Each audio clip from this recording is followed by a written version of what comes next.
Back here, WHIP, Philly's #1 college radio station. Now joining us is the head coach of the undefeated, nationally ranked 15 Rutgers, who is 6-0, and that is Kyle Flood. Kyle, Zach Gelb here, Temple Sports Hour. How are you? I'm doing great, Zach. Thank you for having me on. Well, I'm doing great, and just like yourself, I am a New York native. I'm from Long Island, but I know you're from Queens, and with baseball going on right now, I know the Yankees are down 3-0 in the series, but did you grow up rooting for the Mets or the Yankees? You know, I lived in Queens. I grew up very close to Shea Stadium, but in my house, we really rooted for both. So I'm in the tank right now about the Yankees. I really am. But I got my optimism hat on, and I got a feeling there's going to be a big comeback on the horizon here. Well, I think they're done, and it's real tough to lose Mariano Rivera and Derek Jeter in the same season. That Tigers team with Justin Verlander is really good, but if you're a Mets fan, I have a ton of Met tickets. If you want to come out to a game with me next year, you're more than welcome. I appreciate that. We're going to take you up on that. Well, staying in the New York theme, you coached with Hofstra for a few years on the offensive line, and you had the chance to go up and meet Steve Addazio. What did you learn from that meeting, and how did you implement it into your coaching style today? You know, it was a visit that really affected every day of my career ever since. And Steve at the time was one of the prominent offensive line coaches in the country, and it just so happened that our defensive line coach, a guy by the name of Dan Quinn, was going up there, and I said, well, I'm going to come up there with you. And I got a chance to really study their film. I was there for about 9 hours that day, and you certainly always admired the physicality and the effort which Steve's players played back then at Syracuse. And I think you see a lot of that in his team at Temple. Usually when you see a new coach come in like yourself, there's some adversity early on in the season. You have a few tough losses, but your team has been undefeated. With all the pressure you had replacing Greg Schiano, who was your head coach last year, how satisfying is this start? You know, we've had some adversity. You know, this season we've been down in a couple games early, and really what we've relied on is the maturity of this football team. And we had I thought we had a good team going into the season. We had a lot of established players, and those players really did a great job of hanging in there through those games and ultimately giving us opportunities to win, which we were able to capitalize on. You know, and then I never really worried about it in terms of replacing Greg Schiano. I thought we had a good football team here, and I thought if I could get the right people in place in terms of the staff, that we had a chance to really do some special things. And we ultimately have been able to put together a really fine staff here, and I think the product has showed that. You look at this Temple team, and they really don't have a rival. Everyone says Villanova is their rival for football, but they're not a Division I school. Do you believe that Rutgers-Temple could become a big-time rivalry in the Big East for years to come?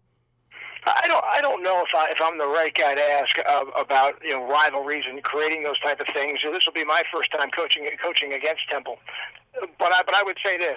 This is what I always refer to as a regional game, and I think for college football, it always is at its best when you have regional games because the fan bases get to travel from one stadium to the other, and they can get there and back. So you usually get a pretty good showing from both schools.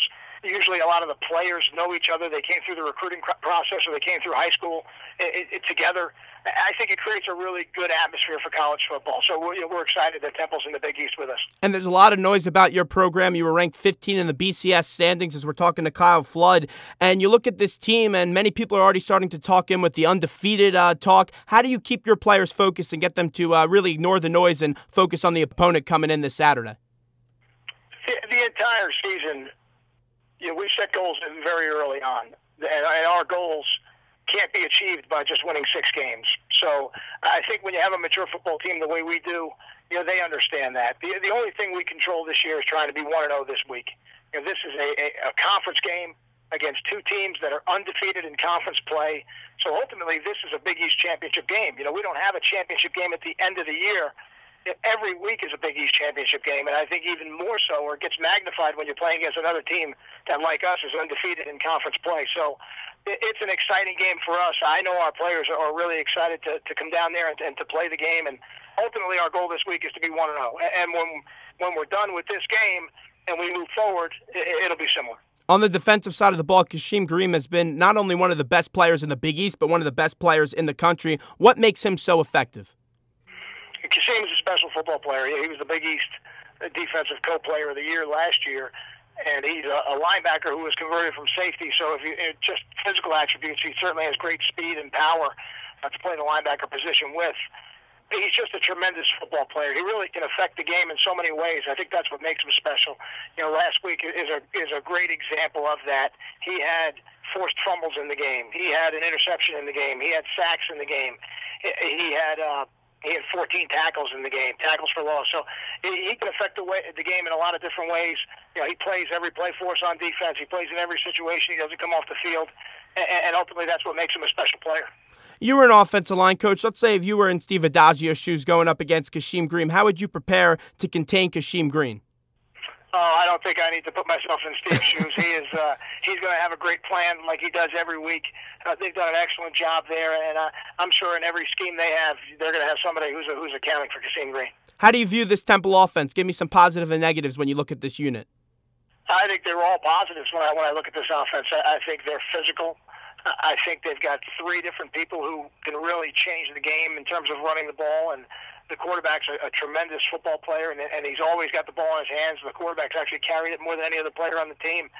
You know, their running back, number 8, is Boston College's all-time Montel Harris, rusher, and that was just in 3 years. Matt Brown is a special football player, both running the football and returning kicks. So, you know, they have a lot of weapons, and the quarterback, as good a runner as he is a really fine thrower, and every time they complete a pass, it looks like it's almost over 20 yards every time. So they can move the ball down the field in a number of different ways, which makes them very difficult to defend. We're talking to head coach Kyle Flood of the Rutgers undefeated team, 6-0 Scarlet Knights. And coach, Gary Nova has done a complete 180 this year. He's really come into his own. What did you see with him in the offseason that made him come out so far through the first 6 games of the season and exceed expectations? I think Gary, you know, came through a very heated competition between himself and Chase Dodd, and both of those guys did a tremendous job in the competition of bettering their games. Both guys did that. Ultimately, Gary's body of work was a little bit better, and he won the job. But I think that competition really sharpened all of his skills. It really forced him to push himself maybe a little further than he would have had we not had that type of competition. So every week Gary's gotten a little bit better since becoming the starter, and he's getting the starter's reps, which always has a tremendous effect on you as a quarterback. And we're hoping he can continue that as we go forward this week. This Temple defense, they're young. They're really solid up front with the front 7, led by Marcus Greene, Tyler Medikevich, Nate D. Smith. But their secondary has been decimated with injuries through the course of the season. Can we expect some more passes with Gary Nova this week? I know you like to run the football a lot with Jamison.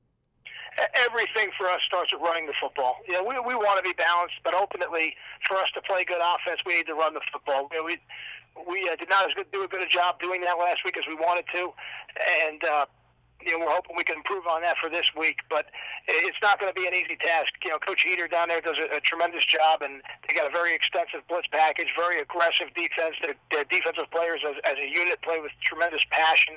They run to the football, so it's going to be a great challenge for us this week.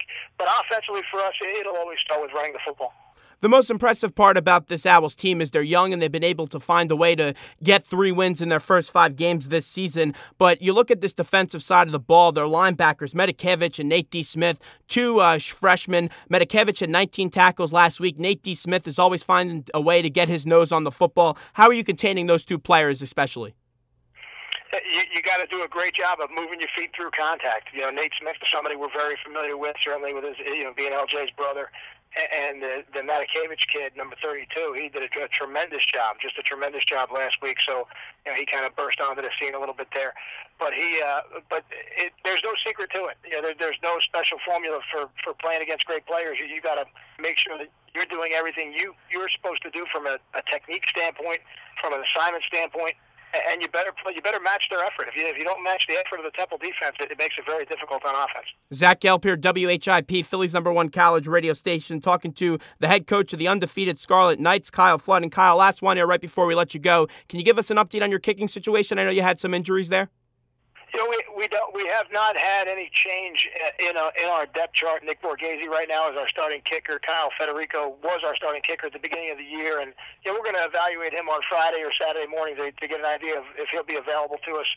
He'll travel with us. We're just not sure yet what his availability is going to be. But if we had to play today, Nick Borghese would be our kicker. Is your team traveling here Friday night, or are they coming up Saturday morning?